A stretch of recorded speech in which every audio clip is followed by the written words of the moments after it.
Top 2 musicians who hated Brian Jones. Brian Jones, the founding member of the Rolling Stones, was a talented multi-instrumentalist credited with developing the band's initial sound. Forming the group as a blues band in the early 1960s, he showcased his versatility by mastering various instruments. With a commanding personality and a desire for dominance, he even composed the score for the 1967 film A Degree of Murder, which featured his then-girlfriend, Anita Pallenberg. His influence was pivotal in shaping the Rolling Stones' image and sound in their formative years, introducing a richness to their music that was never fully replicated after his exit. Initially perceived as the leader, Jones played a crucial role in naming the band, recruiting its members, and establishing their bluesy roots. However, as Mick Jagger and Keith Richards began to take over the musical direction, especially following their success as songwriting partners, Jones's influence started to decline. His struggles with substance abuse further impacted his reliability in the studio, leading to a diminished role within the group he helped create. In June 1969, he was let go from the band and soon after drowned in his swimming pool at the young age of 27. The Rolling Stones have maintained a powerful presence in the music scene since the 1960s, recognized as one of the most legendary rock bands ever. With timeless hits like I Can't Get No Satisfaction, Paint It Black, and Gimme Shelter, they have solidified their status as rock royalty. Despite his remarkable contributions, Jones had a complicated legacy marked by jealousy, power struggles, and difficult relationships. While his legacy as a founding member of one of the world's greatest rock bands is undeniable, Brian Jones had more than his share of enemies in the music world.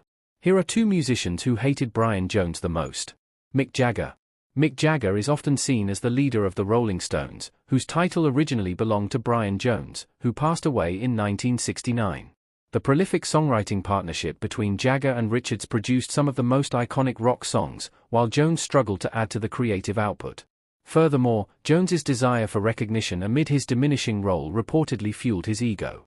Jagger reflected on this dynamic in an interview, asserting that the band was viewed as a collective effort rather than solely Jones's creation, saying, "We thought it was our band, not Brian's." Ultimately, Jones's desires for acknowledgement, coupled with his lack of songwriting contributions and increasing rifts with Jagger and Richards, culminated in his exit from the band he founded. Even after his departure, his role as a pioneering member of the Rolling Stones remained significant. As the band's founder, Jones's relationship with Jagger became increasingly icy during pivotal transitions within the group. Gradually, Jones's influence diminished, allowing Jagger to rise to prominence in steering the band's creative direction. Despite Jones's musical skills, Jagger doubted his songwriting abilities.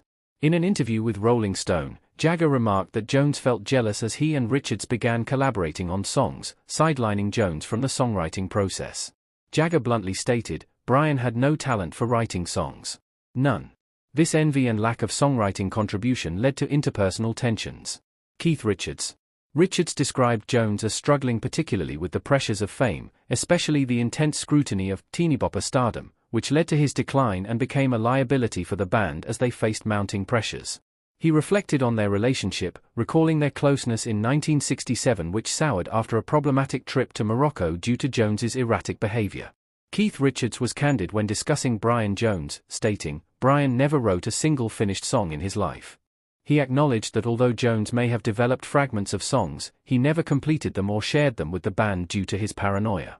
Richards didn't shy away from being critical of Jones's musicianship, noting, "Because he's dead, I can say, oh, Brian was a fantastic musician, but that wasn't true." He recognized that while Jones had a certain feel for music, so did the other band members, and their earlier synergy was fleeting. While Jones was proficient at various instruments, Richards ultimately did not view him as the finest musician they collaborated with. Even though Jones had his strengths, his inability to harmonize with the band, combined with his increasing paranoia, contributed to his tragic downfall.